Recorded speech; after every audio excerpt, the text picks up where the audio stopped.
When you hear World War II, you probably think of tanks, bombs, Winston Churchill, and the Blitz. But for most ordinary Brits, the war was, well, a lot more boring than you might expect. Sure, there were terrifying nights and life-changing moments, but in between, it was tea, cues, ration books, and trying to find a pair of socks without holes. Welcome to the not-so-glorious but deeply human side of wartime England, the boring life. Let's start with the basics. Daily life.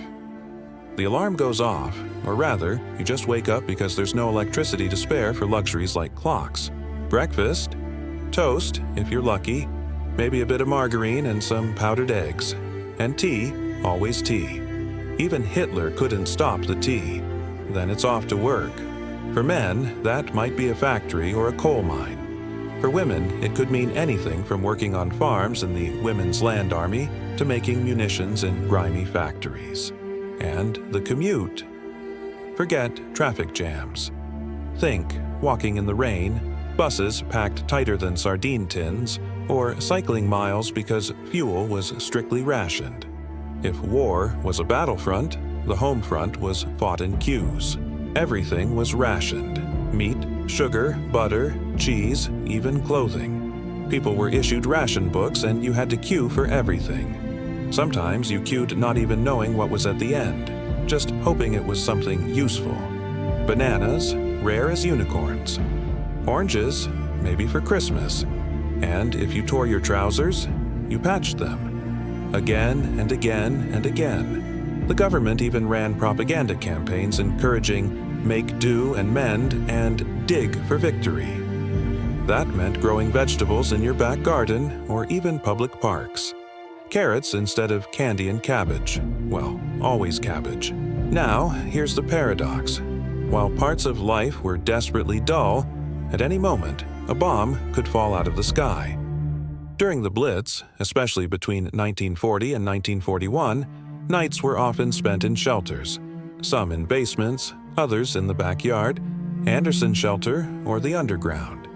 You'd sit there for hours, wrapped in blankets, listening to the hum of planes and hoping the explosion stayed far away. But most nights, nothing happened, just waiting in the cold. And the next morning, back to work. In between raids, people tried to keep a sense of normalcy. Children went to school, couples courted, and the BBC continued broadcasting, albeit with a little more static. So how did people deal with the monotony? Radio was king. Families would gather around the wireless to listen to news, comedy shows like It's That Man Again, It May, and of course, Churchill's speeches. Cinema was another big escape. Films like Brief Encounter or propaganda pieces helped people forget, if only for an hour or two. Even with bombs falling outside, people packed into theaters. And then there was dancing. Community halls held dances when they could, and soldiers on leave made the most of their time. Life had to go on, even if tomorrow was uncertain. For kids, boredom took a different shape. School was irregular. Playground games sometimes involved pretending to be bombers or soldiers. And, of course, many were evacuated from cities to the countryside. Imagine being 6 years old, shipped off with a gas mask, a packed lunch, and a label around your neck like a parcel, heading to live with strangers in some village that had never seen a city child before. Some kids loved the countryside adventure. Others cried themselves to sleep every night. Here's the thing. While much of life was boring, it was also quietly heroic, enduring rationing, going to work in the dark, dealing with grief and uncertainty, keeping spirits up with songs and jokes even when the windows rattled from distant explosions. There's something remarkable about millions of people keeping calm and carrying on, not just in moments of danger, but through the long stretches in between, when hope was hard and the days all blurred together. That kind of resilience, that's the real strength behind Britain's wartime spirit. So yes, the war had its headlines and heroics, but behind every iconic moment was 1,000 quiet ones. Kettles boiling, queues forming, socks darning, and lives lived one dull day at a time. The boring life of England during World War II wasn't glamorous, but it was deeply human. And maybe, in all that boredom, we find the real story of courage. As for me, I'm off to see what's at the back of this queue. See you later. Thanks for watching. If you enjoyed this episode, please hit the like button and subscribe for more historical tales. Also, big thanks to my supporters who make these videos possible. When you hear World War II, you probably think of tanks, bombs, Winston Churchill, and the Blitz. But for most ordinary Brits, the war was, well, a lot more boring than you might expect. Sure, there were terrifying nights and life-changing moments, but in between it was tea, queues, ration books, and trying to find a pair of socks without holes. Welcome to the not-so-glorious but deeply human side of wartime England, the boring life. The best place to start is the beginning, specifically September 1st, 1939. That's when the UK officially joined the war. For those already living in Britain, life didn't change massively overnight. No invasions, no bombing raids, not yet anyway.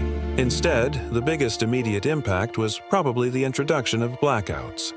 Lights out, shades drawn, curtains tied across windows. At first, these were mostly in towns and cities, but soon spread to the countryside too.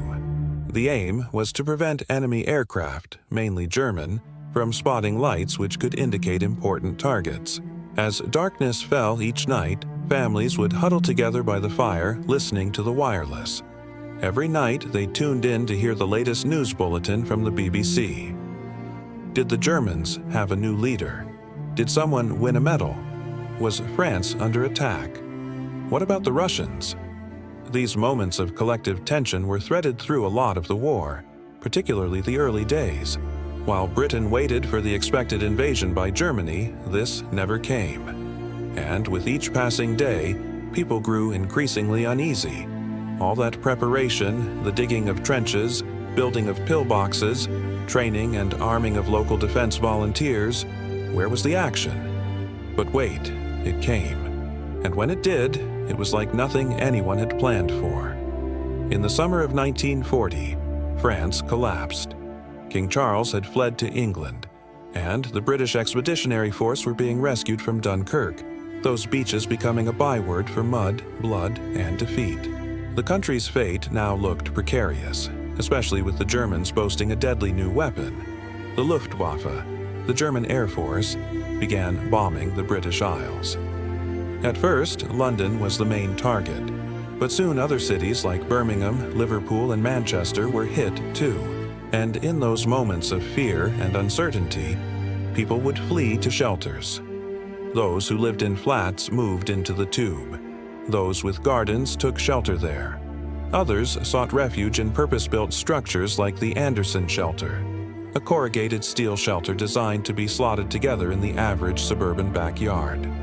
Often, these were built by the men of the house, sometimes with comical consequences. After one man finished building his shelter, he decided to open the door to show off to his wife. Bad idea. The roof caved in. Not exactly a fortress. Yet in the Blitz, those Anderson shelters proved invaluable. Thousands of lives were saved. Life during the war wasn't all dangerous moments. There was also the mundane task of survival, and that meant dealing with food shortages. The UK was now at war with Germany, a country that exported lots of wheat and other foodstuffs.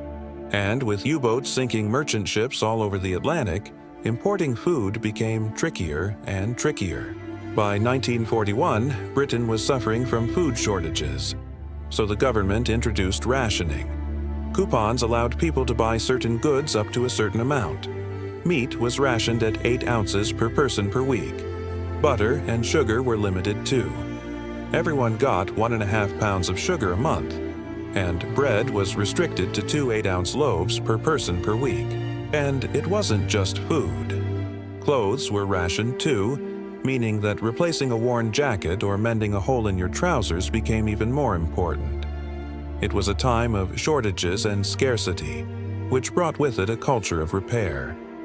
Mending clothes became a necessity, something grandmothers taught their daughters-in-law, who in turn taught their own children. who darned their socks with colorful threads and patches. Many people kept animals. They were killed and used during the war, even pets. Rabbit and squirrel stew was a thing. Food, whatever it was precious. Nothing went to waste. Leftovers were saved, bones were stewed. Even the smallest scraps were fed to pigs. This emphasis on frugality affected more than just people. Animals were rationed too. In order to conserve fodder for livestock, the British government introduced the "We Can Do Without Dogs" campaign, encouraging people to only keep essential dogs, like sheepdogs, guide dogs, and working dogs. But food shortages weren't the only challenge. The war disrupted everyday life in ways both big and small. For instance, there was fuel. Petrol and paraffin were rationed heavily. This meant that if you had a car, you wouldn't be driving it unless it was essential. Many people sold their cars, though some of the wealthy bought petrol coupons outright, ensuring that they could keep theirs. Travel became difficult. Trains ran on strict schedules, usually full to bursting. Buses were crowded too, and bicycles became a popular choice for commuting. But this created its own problems. With tires rationed, punctures were a major issue. It was even suggested that people cycle more slowly to avoid damaging their tires. For those on the move, footwear was critical. But shoe rationing meant that getting a replacement pair of boots or shoes was impossible. For those in the forces, it was bad luck. For civilians, it was an inconvenience. And it wasn't just transport. Everyday objects disappeared. Post-war rationing, it was hard to get almost anything. It was a problem when you were trying to fight a war. In 1940, the Committee for the Supply of Goods to the Dominions in India decided that Britain should export something to its colonies. Underwear?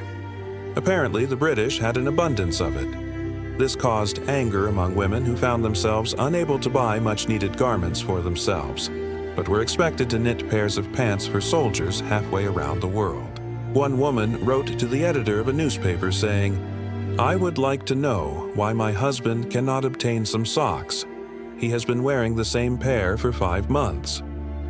Children were affected by the war too, but they experienced it differently from adults. When the threat of invasion loomed large, British authorities decided to evacuate children from cities. Many parents saw this as an opportunity for their kids to escape the Blitz. But for those left behind, there was a different story. Overcrowded trains carried children away from their parents and their homes, leaving them to be cared for by strangers. Most of these evacuees were sent to villages in the countryside. Some were adopted by rural families. Others lived in hostels or YMCAs. It was a wrench for everyone involved. The children missed their parents and struggled to adapt to a new school and new rules. Some adopted children didn't get along with their new families. Others simply refused to return home. Even those children who remained at home suffered. The constant threat of air raids disrupted schooling, and with teachers and students regularly called to the air raid wardens and Anderson shelters, lessons were often canceled or cut short. In 1941, things changed. After the collapse of France and the Dunkirk evacuation, the pace of the war shifted. The expected German invasion of Britain never came. Instead, the country endured the Blitz, period of intense bombing raids. London was the primary target, but other cities like Coventry, Liverpool, and Manchester were bombed too. In 1941, Birmingham was hit by high-explosive bombs, killing 32 people and injuring 92. One resident described the scene. "I never imagined that Coventry would be bombed. We felt safe enough. We felt that Coventry was quite a dull, uninteresting place, so the Germans wouldn't bother with it. How wrong we were." Amidst this backdrop of anxiety and violence, life somehow continued. People worked, they socialized, they laughed, and they danced. But it wasn't easy. Cinema provided an escape for many. People flocked to see films like Mrs. Miniver or Brief Encounter. They provided a welcome distraction from the war. Cinema managers tried to maintain a sense of normality by keeping ticket prices low and offering matinee performances. It worked for a while. But as the war dragged on, fewer people went to see films. Radio was another form of escapism. In 1939, over 90% of British families had a wireless set. It was a comforting presence in dark rooms filled with shadows. The soothing voice of a BBC announcer was a constant throughout the war. Families gathered around the wireless set to listen to news bulletins, comedy shows like It May, or the stirring speeches of Winston Churchill. But radio wasn't just a source of entertainment. It was a lifeline to the outside world. It allowed people to stay informed about the war and feel connected to events beyond their own experiences. The BBC played a crucial role in maintaining morale during the darkest days of the war. People were fascinated by the conflict. Who could blame them? The world was at war. People would stand outside, huddled around a single radio set, listening intently to the latest news bulletin. The arrival of BBC Radio was a turning point in the way people experienced the war. So, yes, the war had its headlines and heroics. But behind every iconic moment was 1,000 quiet ones. Kettles boiling, queues forming, socks darning, and lives lived one dull day at a time. The boring life of England during World War II wasn't glamorous, but it was deeply human. And maybe in all that boredom, we find the real story of courage.